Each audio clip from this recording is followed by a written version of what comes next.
Hi everyone. Had the school been open, we would have run assemblies all week this week to mark a very important date in history. On Wednesday, it marks Holocaust Memorial Day.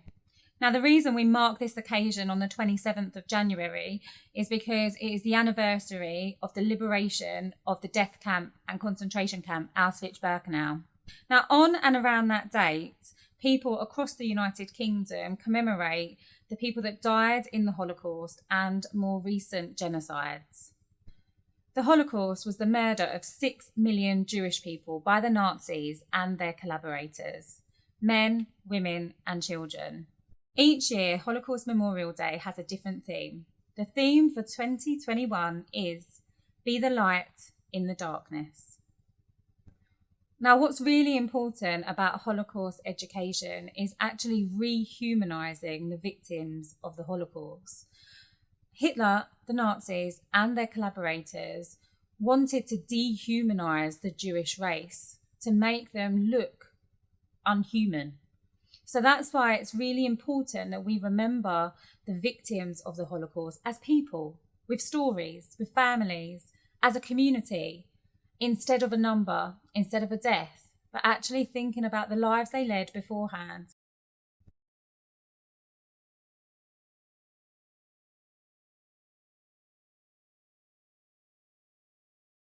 The first thing that we're going to look at is resistance and how people resisted and fought against the events of the Holocaust.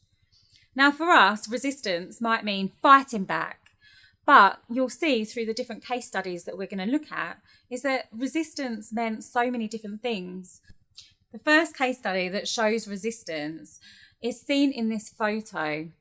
Now, this photograph shows a group of partisans in Vilna following the liberation of the city in 1944. These partisans used forests as a base of guerrilla fighting against the Germans. Another example of resistance is this man here called Yura Livsheets. Yura was a Jewish medical student and a member of the Belgian resistance. On the 19th of April 1943, Yura and two non-Jewish friends succeeded in stopping a train carrying 1,631 Jews that was on its way to Auschwitz-Birkenau. The three young men were armed only with a pistol, a pair of wire cutters, and a lamp covered in red paper to make it look like a stop signal. Now, those two examples are probably what comes to mind when you think about resistance against the Nazis. You probably think straight away of fighting the Germans like they were in Vilna, or rescuing people off of a train like Yura. Now, the next example is slightly different, but I think it's important to realise that resistance didn't always mean fighting, but it meant resisting what people were going through in the events of the Holocaust. And what you can see in this picture is a flask. Now, this flask was found in Auschwitz-Birkenau. This photograph shows the remains of the flask, and it was discovered near the ruins in one of the gas chambers in Auschwitz-Birkenau in 1980. The flask contains a letter written in 1944 by a Greek Jew. Now, other things have been found in Auschwitz-Birkenau that had been buried under the ground in the soil. Things like notebooks, letters, explaining what was going on in Auschwitz. Now, although that might not seem like resistance in fighting with the Nazis, but it's resisting that dehumanising process that the Jewish people were going through the Holocaust.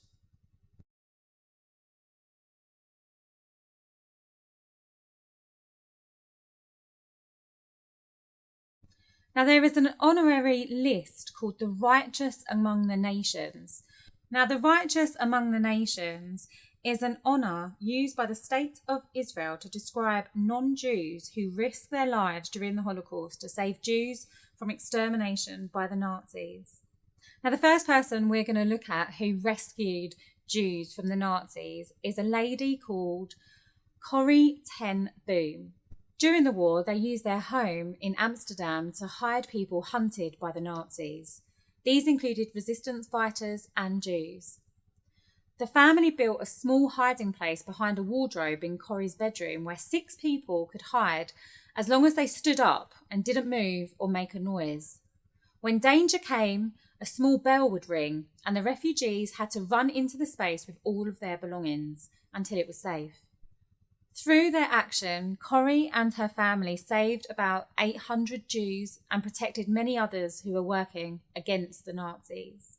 The second person we're going to look at is a man called Leopold. Leopold was a sewer worker in Poland. In 1943, Leopold, while he was working in the sewers, came across a group of Jews who had escaped from the ghetto. Leopold and his colleague said that they would find a safe hiding space for them in the sewers and provide them with food, only if the Jews gave them money, and they did. Now, it came to a point where the Jewish money ran out, but Leopold and his colleague decided to continue protecting the Jews and use their own money to pay for supplies. Leopold's action saved the lives of 10 people.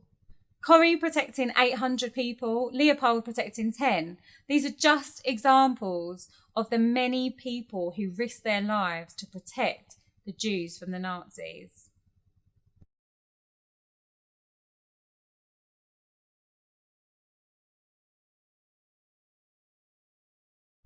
Now, the third and final part of this video is thinking about justice after the Holocaust.